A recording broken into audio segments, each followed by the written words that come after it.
আলহামদুলিল্লাহ রব্বিল আলামিন ওয়াসসালাতু ওয়াসসালামু আলা রাসূলিল কারীম ওয়া আলা আলিহি ওয়া আসহাবিহি আজমাইন। সুপ্রিয় দর্শক শ্রোতা, আজকে আমরা আপনাদের সামনে আলোচনা করব আমার বডি আমার চয়েস ইসলামী দৃষ্টিকোণ এই শিরোনাম নিয়ে। আমার বডি আমার চয়েস এমন একটা স্লোগান, যে স্লোগানটা মূলত পশ্চিমা সেকুলার নিয়ন্ত্রিত নারীবাদীরা, ফেমিনিস্টরা আমাদের দেশে সাধারণত এবং অন্যান্য দেশেও অন্য শব্দে দিয়ে থাকে। যে স্লোগানের আড়ালে মূলত ভয়াবহ জঘন্যতম নিকৃষ্ট মতবাদ, ট্রান্সজেন্ডারবাদ এবং সমকামিতা সহ অসংখ্য অশ্লীলতাকে প্রমোট করা হয়ে থাকে সমাজের মধ্যে, এবং যার আড়ালে ইসলামের অন্যতম ফরজ বিধান পর্দা লঙ্ঘন সহ অবৈধ গর্ভপাত, জন্ম নিয়ন্ত্রণ, পরিকল্পনা, যৌন স্বাধীনতা ইত্যাদি জঘন্যতম গুনাহের কাজকে সমাজের মধ্যে তারা ছড়িয়ে দিতে চায়। আসলেই কি এই বডির মালিক মানুষ বা আমরা মুসলিম হিসাবে আমাদের এ ব্যাপারে চিন্তা চেতনা কি হওয়া উচিত?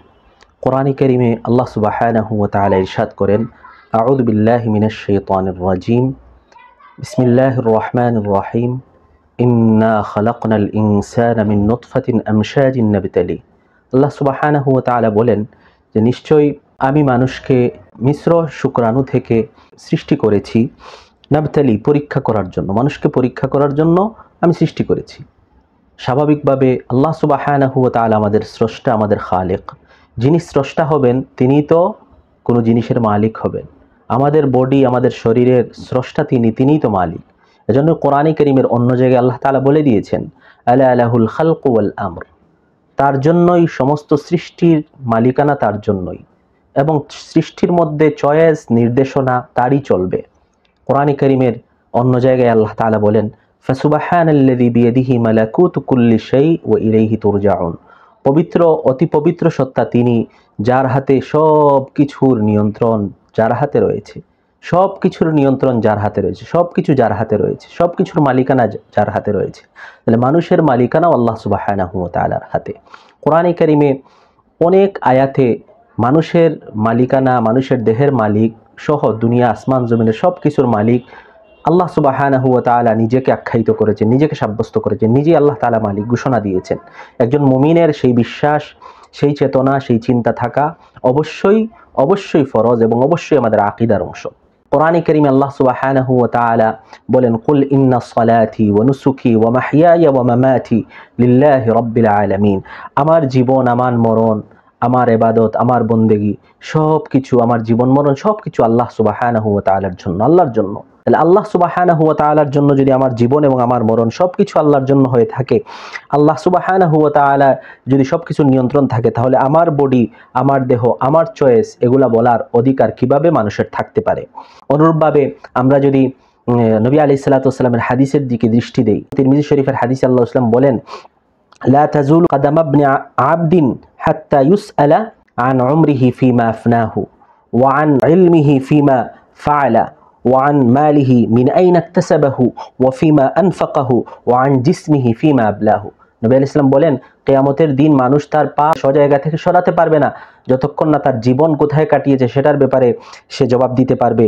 সে ইলম অনুযায়ী কতটুকু আমল করেছে, তার মাল কোথা থেকে আয় করেছে এবং কোথায় ব্যয় করেছে, এবং তোয়ান জিসমিহি ফিমা আবলাহু, হাদিসের শেষ অংশে বলা হয়েছে তার শরীর, তার দেহ, যে দেহ, সুস্থ দেহ আল্লাহ তাআলা দিয়েছেন, সেটাকে সে কিভাবে কাটিয়েছে, বিলিয়েছে, সেটার জবাব যতক্ষণ পর্যন্ত দিতে না পারবে ততক্ষণ পর্যন্ত সে তার জায়গা থেকে পা সরাতে পারবে না। তাহলে আমরা বুঝতে পারি যে মানুষের শরীর, যেটার ব্যাপারে আল্লাহ সুবহানাহু ওয়া তাআলার কাছে আমাদের জবাবদিহিতার মুখোমুখি দাঁড়াতে হবে, সেই দেহ, সেই শরীরের মালিক আমরা কিভাবে হতে পারি? এবং বাস্তবতাও এর বিপরীত। আমরা জানি আত্মহত্যা করা মহাপাপ। কোনো ধর্মে, কোনো সমাজ আত্মহত্যাকে বৈধতা দেয় নাই। কোরআন কারীম আল্লাহ তাআলা বলেছেন, ওয়ালা তাকতুলু আনফুসাকুম ইন্নাল্লাহা কানা বিকুম রাহিমা, তোমরা নিজেদের হত্যা করো না। তাইলে একজন মানুষ তার দেহের মালিক কিভাবে হয় যেখানে তার আত্মহত্যার বৈধতা নেই? যদি আত্মহত্যা বৈধ হতো তাহলে তো বোঝা যেত তার দেহের মালিক সে নিজেই। বোঝা গেল একজন মানুষ তার দেহের মালিক সে নিজে নয়। এজন্যই কোনো সমাজ, কোনো ধর্ম আত্মহত্যাকে বৈধতা দেয় না, এবং কোরআন কারীম সুস্পষ্টভাবে আত্মহত্যাকে জঘন্যতম অপরাধ আখ্যায়িত করেছে। তাই আমার বডি, আমার শরীর, স্বাভাবিকভাবে চয়েস, স্বাধীনতা যেটা আছে, অধিকার যেটা আছে, এই স্বাধীনতাটাও লিমিটেড স্বাধীনতা থাকবে। কারণ শরীরের কর্তৃত্ব আল্লাহ সুবহানাহু ওয়া তাআলার কাছে। এই শরীর মূলত মালিক আল্লাহ তাআলা। আমাদেরকে আল্লাহ সুবহানাহু ওয়া তাআলা এই শরীরের আমানত দিয়েছেন আমাদের কাছে, আমাদেরকে আমানত রেখেছেন। আমাদের শরীরের ক্ষেত্রে আল্লাহ তাআলার নির্দেশনা দেয়া আছে, এবং স্বাধীনতা ও অধিকার খাটানো ও শরীরকে ও শরীরের ক্ষেত্রে অধিকার আল্লাহ তাআলা আমাদেরকে দিয়েছেন, অধিকার খাটানোর ইচ্ছা আমাদেরকে দিয়েছেন, কিন্তু সেটা লিমিটেড, সীমাবদ্ধ। আল্লাহ সুবহানাহু ওয়া তাআলা অবাধভাবে আমাদের শরীর যেমনভাবে ইচ্ছা তেমনভাবে আমাদের শরীরকে প্রয়োগ করা, ব্যবহার করার অনুমোদন আমাদের আল্লাহ সুবহানাহু দেন নাই। এজন্য আবার এটাও নাই যে আমরা কোনো শরীরের মধ্যে কোনো অধিকার খাটাতে পারবো না, সেটাও না। আল্লাহ সুবহানাহু ওয়া তাআলার নির্দেশনা অনুযায়ী শরীরের মধ্যে আমাদের ইচ্ছাধিকার দেয়া আছে। হাদিসে এজন্য আল্লাহ রাসূল বলেন, ইন্না লিবাদানিকা আলাইকা হাক্কান, তোমার শরীরেও তোমার উপর হক রয়েছে, অধিকার রয়েছে। কিন্তু এই অধিকারটা আল্লাহ সুবহানাহু ওয়া তাআলার নির্দেশনার ভিতরে, আমার পোশাক, আমার পরিচ্ছদ, আমার দেহ, আমার সবকিছু আল্লাহ সুবহানাহু ওয়া তাআলার নির্দেশনা অনুযায়ী হবে। এজন্য এই স্লোগানের আড়ালে মূলত পশ্চিমা সেকুলার নারীবাদীরা এবং ট্রান্সজেন্ডারবাদরা, তারা মূলত সমাজের মধ্যে LGBTQ এবং সমকামিতাকে ছড়িয়ে দিতে চায়। আমার বডি, আমার দেহর মধ্যে আমি যা ইচ্ছা তাই করতে পারি, এই সমস্ত কথা বলে তারা এটা ছড়িয়ে দিতে চায়। এর পাশাপাশি তারা অবৈধ গর্ভপাত, জন্ম নিয়ন্ত্রণ, অবাধ যৌনতা, অশ্লীলতাকে সমাজের মধ্যে ব্যাপকভাবে ছড়িয়ে দিতে চায় এই সমস্ত স্লোগানের আড়ালে, যা কোরআন সুন্নাহ মোতাবিক এবং একটা সমাজ ধ্বংসের জন্য, একটা পরিবার এবং একটা সমাজ, একটা রাষ্ট্র ধ্বংসের জন্য এই স্লোগানের আড়ালের বিষয়গুলা যথেষ্ট। এগুলা স্বাভাবিক, আমরা সবাই বুঝি এই সমস্ত জিনিস সমাজ ধ্বংস, কিন্তু এই সমস্ত জিনিসগুলা তো সমাজের মধ্যে খুব সহজে প্রমোট করা যাবে না। সমকামিতাকে বা অবৈধ গর্ভপাতকে, অশ্লীলতাকে সমাজে প্রমোট করতে হবে এই সমস্ত সুন্দর সুন্দর তথাকথিত স্লোগানের মাধ্যমে। তাই তারা এই সমস্ত স্লোগানের আশ্রয় নেয়।